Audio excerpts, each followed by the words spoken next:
Hollywood remembers its rebels just like it remembers its kings. Quentin Tarantino is both. He was an outlaw who became part of the establishment, a movie fanboy who turned into a master filmmaker. His movies are filled with references from decades of cinema, pulp fiction, and pop culture. But even though he loves movies so much, Tarantino has always been protective about who he works with. He might borrow ideas and pay tribute to other films, but he won't compromise his vision. For him, making movies isn't a team effort where everyone gets a say. It's a battlefield where your vision either survives perfectly or gets destroyed. And Tarantino has never hidden his dislike for directors who, in his opinion, threaten what cinema should be. Some of these directors are legends, others are cult favorites. All of them are on Tarantino's private blacklist, men he has publicly mocked, dismissed, or completely rejected. What happens when one of Hollywood's most fearless filmmakers draws a line against his own heroes, peers, and rivals?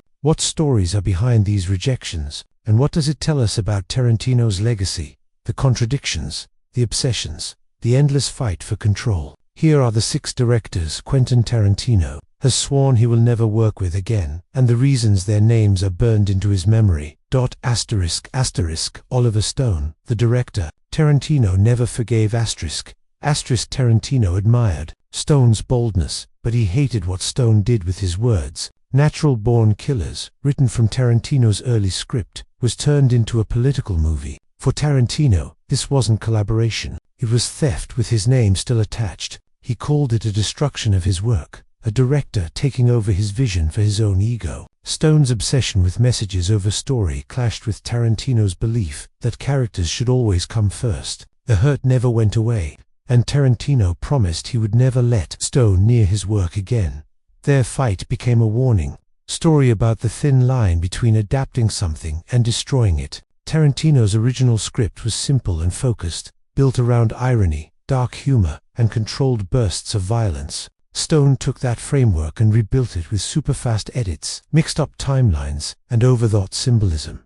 The result was a film drowning in politics and crazy visuals. What Tarantino had imagined as satire became, in his words, a hammer hitting you in the face. For Tarantino, this betrayal was personal. He considered screenwriting sacred, the DNA of a movie. Watching Stone take over his script felt like a violation. He compared it to seeing someone else walking around in your skin. Stone, without apologizing, argued he had made the material into something better. To Tarantino, that dismissal proved Stone's arrogance, the exact kind of pride he hated in Hollywood. Both men saw themselves as rebels who didn't trust studios and protected their vision, but their beliefs were different. Stone used cinema as a political speech. Tarantino shaped it into pop mythology, meant to excite first and make you think later. That huge difference in philosophy meant they would never work together. In Tarantino's memory, Oliver Stone wasn't just a director he avoided. He was the one who taught him never to give up control again.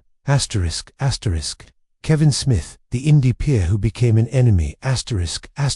Both men came from video store culture and knew everything about movies. But where Tarantino went after operatic violence, Smith made low-budget comedies full of talking and irony. Tarantino once dismissed Smith's films as not real cinema, but just filmed conversations, a criticism that hurt deeply in indie movie circles. The rivalry was never about talent, it was about philosophy. Smith's slacker minimalism, created because of tight budgets, was completely different from Tarantino's big, bold spectacle. To Tarantino, cinema was mythic and larger than life. To Smith, it was ordinary and everyday. The difference couldn't be fixed. Their careers happened almost at the same time. Tarantino exploded at Sundance in 1992 with Reservoir Dogs, a sharp crime movie. 2 years later, Smith premiered Clerks, shot in black and white using credit cards. Both were celebrated as indie miracles, proof that outsiders could change Hollywood's rules. But the contrast was obvious.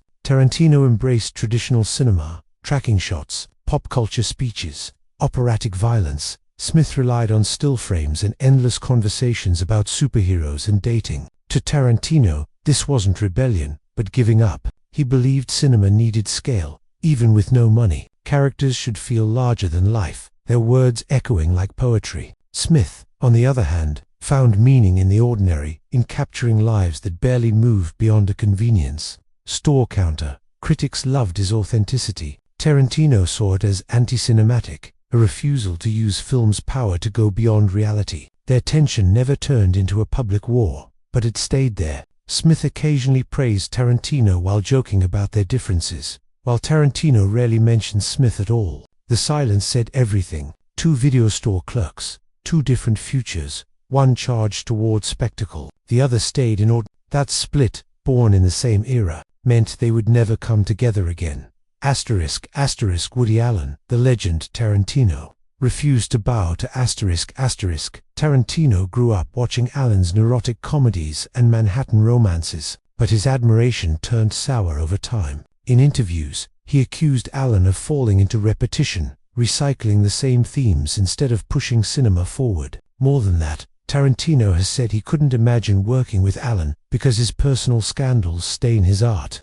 "I don't separate it," Tarantino once suggested. For him, cinema is sacred, and contamination, whether creative stagnation or moral corruption, cannot be excused. The divide was both about art and ethics. Tarantino thrived on taking risks, each new project bending genre into something unstable, dangerous, and alive. Allen, once a radical voice with Annie Hall and Manhattan, seemed to Tarantino to settle into patterns, variations on the same themes of anxiety, romance, and self-doubt. What had once been innovation became predictability. To Tarantino, that stagnation was unforgivable. Cinema demanded growth, not repetition. Then came the scandals. As allegations and controversies surrounded Allen's later career, Tarantino didn't soften. While many peers avoided taking a position, he made it clear that he couldn't separate an artist's personal life from their work. For a director who viewed cinema as myth, to work with someone under such shadows would damage his own legacy.